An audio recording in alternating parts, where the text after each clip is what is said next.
Hi, welcome to 9 vibes. నేను మీ శ్రావణి. తెలంగాణలో రాజకీయాలు ఊపందుకున్నాయి. మరికాసేపట్లో మైకులు మూగబోనున్నాయి. ఉద్యమంలో ముందుండి గర్జించిన కరీంనగర్ జిల్లాకు ఈ ఎన్నికల్లో ఒక ప్రాముఖ్యత ఉంది. ఉద్యమాన్ని ముందుండి నడిపించిన కేసీఆర్ను గుండెకు హత్తుకున్న సెగ్మెంట్ ఇది. కాంగ్రెస్ పార్టీకి అత్యధికంగా 7 సార్లు, బీఆర్ఎస్కు 4 సార్లు, బీజేపీకి 3 సార్లు విజయాలు అందించిన వెలుమల కోట. గడిచిన 3 ఎన్నికలు ఒక్కసారి చూసుకుంటే ఒక్కోసారి ఒక్కొక్కరిని గెలిపిస్తున్నారు.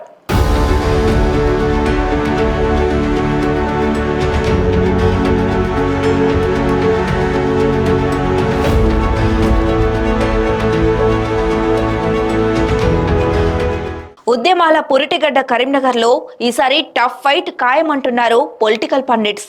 అసెంబ్లీ ఎన్నికల్లో ఓట్లు, సీట్లు రాకపోయినా లోక్సభ ఎన్నికల్లో బీజేపీ గతేడాది విజయం సాధించింది. ఈసారి కూడా అదే రిపీట్ అవుతుందని అంతా భావిస్తున్నారు. ఇక గత ఓటమికి ఎలాగైనా ఈసారి ప్రతీకారం తీర్చుకోవాలని బీఆర్ఎస్ భావిస్తోంది. ఇక పూర్వ వైభవం కోసం కాంగ్రెస్ కూడా ప్రయత్నిస్తోంది.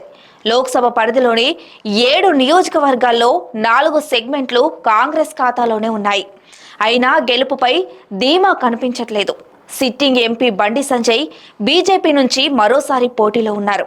గతంలో ప్రజారాజ్యం తరపున పోటీ చేసి ఓడిపోయిన వెలిచాల రాజేందర్ రావు ఈసారి కాంగ్రెస్ నుంచి బరిలో ఉన్నారు. గత 3 ఎన్నికల్లో బీఆర్ఎస్ నుంచి వినోద్ కుమార్ పోటీ చేశారు. ఒకసారి విజయం సాధించారు. ఇప్పుడు మళ్లీ అదృష్టం పరీక్షించుకుంటున్నారు. దక్షిణాది పట్టు బిగించాలని చూస్తున్న బీజేపీ తెలంగాణలో డబుల్ డిజిట్ సీట్లపై కన్నేసింది. ఈ నేపథ్యంలో కరీంనగర్పై వరుసగా రెండోసారి గెలవాలని ప్రత్యేకంగా ఫోకస్ పెట్టింది. ఈసారి బండి సంజయ్ గెలిస్తే పార్టీ జాతీయ ప్రధాన కార్యదర్శి హోదాలో ఉన్నందున బండి సంజయ్కు కేంద్ర మంత్రి పదవి ఖాయమని భావిస్తున్నారు. ఈ మేరకు తన అనుచరులతో ప్రచారం కూడా చేయిస్తున్నారు. మోడీ గ్యారంటీలతో ఇప్పటికే 7 నియోజకవర్గాల్లో 2 సార్లు ప్రచారం పూర్తి చేశారు. తాను ఎంపీగా కేంద్రం నుంచి మంజూరు చేయించిన నిధులు, అమలు చేస్తున్న పథకాలపై బుక్లెట్లు ముద్రించి ఇంటింటికి పంపిణీ చేశారు. గ్రామాల్లో ఫ్లెక్సీలు ఏర్పాటు చేయించారు. ప్రధాని మోదీని ఏకంగా వేములవాడకు తీసుకువచ్చి సభ నిర్వహించి క్యాడర్లో జోష్ నింపారు. ఇలాంటి మరిన్ని అప్డేట్స్ కోసం చూస్తూనే ఉండండి 9 వైబ్స్.